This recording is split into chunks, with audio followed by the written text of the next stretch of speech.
Morning students, मैं doctor सुधा मित्तल। आज का अपना टॉपिक है चयन प्रक्रिया, सिलेक्शन प्रोसेस। इससे पहले अपन ने चयन नीति के बारे में जाना कि किस प्रकार से सिलेक्शन पॉलिसी यूज़ की जाती है और उसके आधार पर इस प्रक्रिया को पूरा किया जाता है।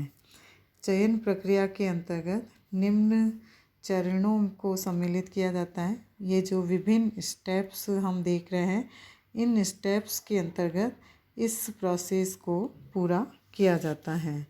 फर्स्ट स्टेप है रिसेप्शन, यानी प्रार्थियों का स्वागत। रिक्त पदों के लिए जब किसी संगठन द्वारा विज्ञापन दे दिया जाता है तो रोजगार के इच्छुक व्यक्तियों द्वारा प्रत्यक्ष रूप में अथवा संप्रेषण मार्गों द्वारा अपना आवेदन पत्र संगठन को प्रस्तुत कर दिया जाता है और उसके बाद चयन प्रक्रिया प्रारंभ होती है। प्रक्रिया के इस चरण पर जब अभ्यर्थी संगठन में आते हैं तो उनका स्वागत कक्ष में स्वागतकर्ता द्वारा स्वागत किया जाता है। स्वागत कक्ष स्वच्छ एवं आवश्यक सुविधाओं से युक्त होना चाहिए ताकि जो आगंतुक है उनके प्रति स्वागतकर्ता का व्यवहार संगठन की जो अपनी छाप छोड़ता है वो एक अच्छी छाप छोड़ सके। अतः स्वागतकर्ता का व्यवहार बहुत ही पोलाइट एवं मित्रवत होना चाहिए। सेकंड स्टेप में प्रारंभिक साक्षात्कार, प्रिलिमिनरी इंटरव्यू। यदि चयन प्रक्रम में निरसन यानी एलिमिनेशन पर बल देना है तो प्रारंभिक साक्षात्कारों की आवश्यकता उत्पन्न होगी। इस प्रकार का साक्षात्कार अति संक्षिप्त होता है तथा इसका उद्देश्य अभ्यर्थियों के प्रकट जो दोष हैं या अयोग्यता हैं उनका पता लगाकर उनका निरसन करना होता है। बोलते समय जैसे हकलाना, चलते समय लंगड़ाना, हाथ या पैर का टूटा हुआ होना आदि कुछ ऐसे दोष हैं जिनको मालूम करने के लिए किसी विशेषज्ञ की सेवाओं की आवश्यकता नहीं होती। इस साक्षात्कार में अभ्यर्थी द्वारा अपेक्षित वेतन, उसकी शैक्षणिक योग्यता तथा अनुभव के संबंध में जानकारी प्राप्त की जा सकती हैं। तो उन्हीं अभ्यर्थियों को चयन के प्रक्रम में आगे बढ़ने का अवसर दिया जाना चाहिए जिनके चयन की कुछ संभावनाएं दिखाई देती हैं। थर्ड स्टेप में उसके बाद आवेदन पत्र एवं उसकी जांच, एप्लीकेशन एंड इट्स स्क्रूटनी। कुछ कंपनियां प्रारंभिक साक्षात्कार के पश्चात ही अभ्यर्थियों को आवेदन पत्र का फॉर्म देती हैं जिन्हें अभ्यर्थी भरकर देते हैं। यदि अभ्यर्थियों से आवेदन पत्र पहले से प्राप्त कर लिए गए हैं तो प्रारंभिक साक्षात्कार में जो असफल हुए अभ्यर्थियों के आवेदन पत्रों को अस्वीकृत कर दिया जाता है। आवेदन पत्र के माध्यम से अभ्यर्थियों के जीवन वृत्तांत संबंधी तथ्य, शिक्षा, अनुभव, प्रशिक्षण आदि की जानकारी प्राप्त की जाती है और इसमें अपेक्षित वेतन, यदि कहीं नौकरी कर रहे हैं तो वर्तमान वेतन एवं वेतन श्रृंखला आदि के विषय में भी पूछा जा सकता है।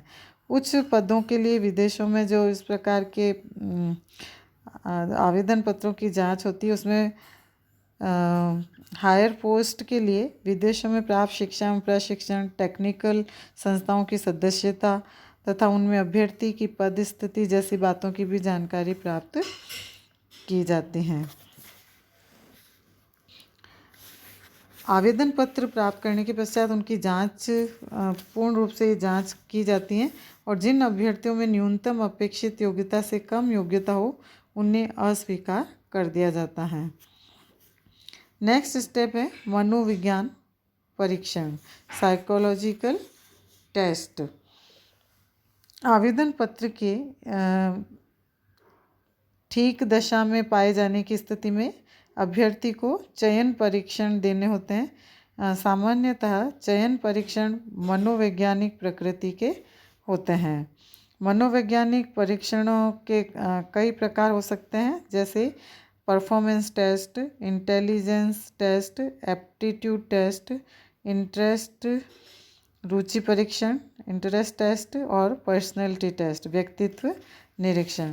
तो ये विभिन्न प्रकार के टेस्ट यानी इस प्रकार की जांच की जाती है चयन के इस स्टेप के अंतर्गत। नेक्स्ट स्टेप होता है साक्षात्कार, इंटरव्यू।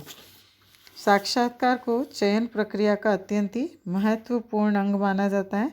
यहाँ तक कि बिना साक्षात्कार के चयन प्रक्रम यानी ये प्रक्रिया पूर्ण नहीं मानी जाती।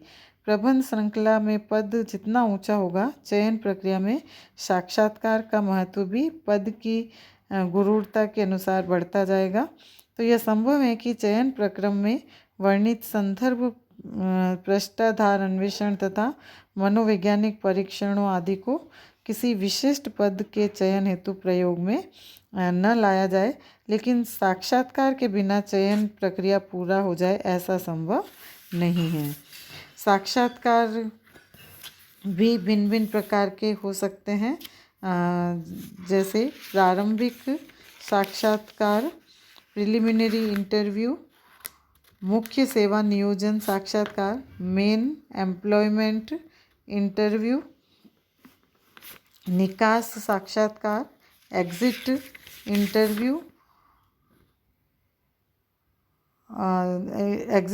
जिसके अंतर्गत planned interview, pattern interview, stress interview आदि भिन्न भिन्न प्रकार के ये साक्षात्कार लिए जाते हैं। साक्षात्कार के मार्ग में कुछ मनोवैज्ञानिक बाधाएं भी आती हैं, जैसे संवहन की रुकावटें, साक्षात्कारी के पूर्वाग्रह तथा अभ्यर्थी में उत्प्रेरणा का अभाव आदि। तो प्रशिक्षण के द्वारा इन मनोवैज्ञानिक बाधाओं पर विजय भी प्राप्त की जा सकती है और प्रशिक्षण के अभाव में साक्षात्कारियों में सामान्यतः यह प्रवृत्ति पाई जाती है कि वे स्वयं आवश्यकता से अधिक बोलते हैं। वैसे साक्षात्कारियों को सुनना अधिक और बोलना कम चाहिए। इस प्रकार साक्षात्कार लेना अपने आप में एक कला है। नेक्स्ट स्टेप है जीवन संबंधी अन्वेषण, बायोग्राफिकल इन्वेंटरीज। अभ्यर्थी के जीवन संबंधी अनेक बातें ऐसी होती हैं जिनका उसके द्वारा प्रस्तुत किए गए आवेदन पत्र में हवाला नहीं होता है। अतः इस प्रकार के अन्वेषण की आवश्यकता होती है। इस प्रकार के अन्वेषण में मुख्यतः निम्न के संबंध में जानकारी प्राप्त की जाती हैं, जैसे मैरिटल स्टेटस, आदतें एवं अभिवृत्तियाँ, habits and attitudes, health, human relations, parental home, childhood, teens, personal attributes, present home, spouse and children, self impressions, recreation, hobbies, interest, values, opinions and preferences और वर्क। तो ये विभिन्न प्रकार की सूचनाएं, इस तरह की जानकारी इस स्टेप के अंतर्गत ली जाती हैं। फिर नेक्स्ट 7th स्टेप है शारीरिक परीक्षा, फिजिकल एग्जामिनेशन। कंपनी में कुछ ऐसे कृत्य होते हैं जिनके निष्पादन के लिए व्यक्तियों में अभूतपूर्व साहस, धैर्य, शक्ति तथा कठोर कार्यदशाओं को सहन करने की क्षमता का होना आवश्यक होता है। अतः चयन प्रक्रिया में अभ्यर्थी की शारीरिक परीक्षा का विशेष महत्व है और शारीरिक परीक्षा हेतु एक समिति या मंडल का गठन किया जाता है जो अभ्यर्थी की हाइट, लंबाई, सीना आदि का माप, शरीर के विभिन्न जोड़ों तथा चमड़ी का यानी स्किन का परीक्षण, आँख, नाक, कान, गला एवं दांत आदि की जांच भी इसके अंतर्गत की जाती हैं। तो इस प्रकार का पूरा शारीरिक परीक्षण इस चरण के अंतर्गत किया जाता है। उसके बाद नेक्स्ट स्टेप है चयन, सिलेक्शन। साक्षात्कार एवं परीक्षणों के आधार पर अभ्यर्थी का चयन करने अथवा न करने के संबंध में निर्णय लिया जाता है, लेकिन नियुक्ति पत्र देने के पूर्व अभ्यर्थी के जो ये पृष्ठाधार के संदर्भ हैं, रेफरेंसेज हैं, की सहायता से जांच की जाती हैं और चयनकर्ता उन रेफरेंसेज के जितने अधिक निकट पहुंचकर अभ्यर्थी के विषय में जानकारी प्राप्त करेगा, जानकारी की प्रामाणिकता एवं विश्वसनीयता उतनी ही अधिक होगी। तो संदर्भ से प्राप्त जानकारी से संतुष्ट होने के बाद ही अभ्यर्थी का चयन कर उसे नियुक्ति पत्र दिया जाता है।